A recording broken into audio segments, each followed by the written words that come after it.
اسمه جودة المصري، ده مواطن بسيط من الشعب المصري، كان تغيب عن مصر 10 سنين، راح العراق واعتقل هناك، ولما رجع من العراق اكتشف تغيرات كتيره جدا في البلد، يعني مش هنسميها سياسيه، هنقول اقتصاديه واجتماعيه و اللي هي ادت في النهايه الى قيامه بثوره. هذا الجودة المصري قام بثوره ان هو عايز يروح يقابل الرئيس شخصيا وعايز يعرض عليه كل المشاكل اللي بيعاني منها هو، بيعاني منها معظم الشعب المصري. استاذ عمرو، عايز اسال حضرتك، عمرو مش جوده، هل احنا فعلا في الفتره اللي فاتت كنا وصلنا لدرجه ان احنا بقينا نمل لا حول لنا ولا قوه، ربما ندهس من غير ما يشعروا ان هم دهسونا؟ هو ده كان التصور فعلا من قبل امن الدوله للمواطن المصري، ان هو فعلا زي النمله، وانه ممكن يتداس عليه بالرجلين، مش واحد بس، يعني ممكن 20 واحد يتداس عليهم بجزمه واحده فيتفرسوا في ثانيه يعني. هم كانوا بيعاملوا الشعب على هذا الاساس، وبعد كده من خلال الفيلم اكتشفنا ان النمله دي بقت مارد في الاخر، هم كانوا متصورين انها نمله، ان اكتشفوا انها مارد مش نمله.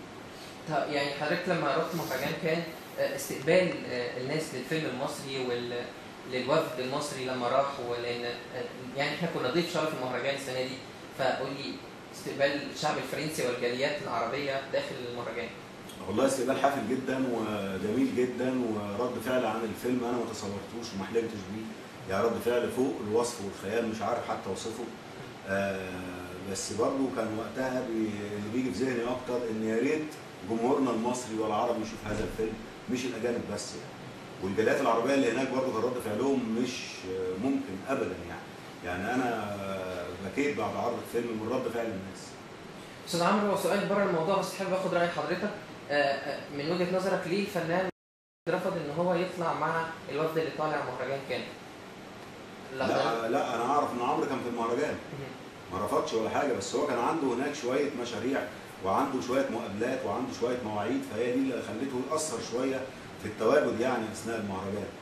لكن هو انا اعتقد ان هو ما كانش رافض او ما كانش معترض، بدليل ان هو عامل فيلم من افلام 18 يوم.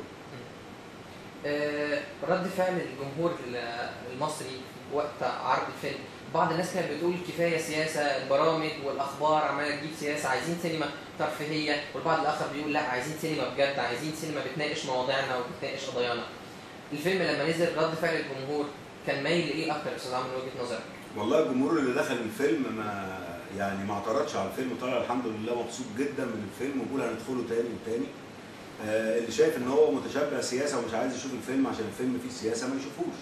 بس انا برضه بقول ان الفيلم يختلف عن الاخبار وعن الحاجات اللي تناولت الثوره وما الى ذلك، ان هو عمل درامي لكن ما هوش عمل اخباري. يعني مش بنتكلم عن الثوره بشكل اخباري قد ما بنتكلم عن المشاكل او القضايا اللي ادت الى قيام هذه الثوره بشكل درامي، ان انسان عايش بياكل وبيشرب وعايش في بيته بشكل طبيعي وبيعاني، وفي احتكاكه باللي حواليه، في احتكاكه بالمجتمع بيعاني.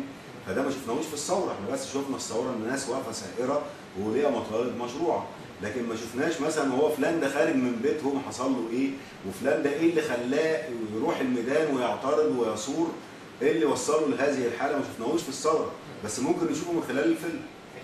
استاذ عمرو، من السينما للدراما التلفزيونيه، وعايز اخد خبره من خلال خبره حضرتك، رمضان 2011 حضرتك شايفه ازاي كفنان وكمشاهد ايضا؟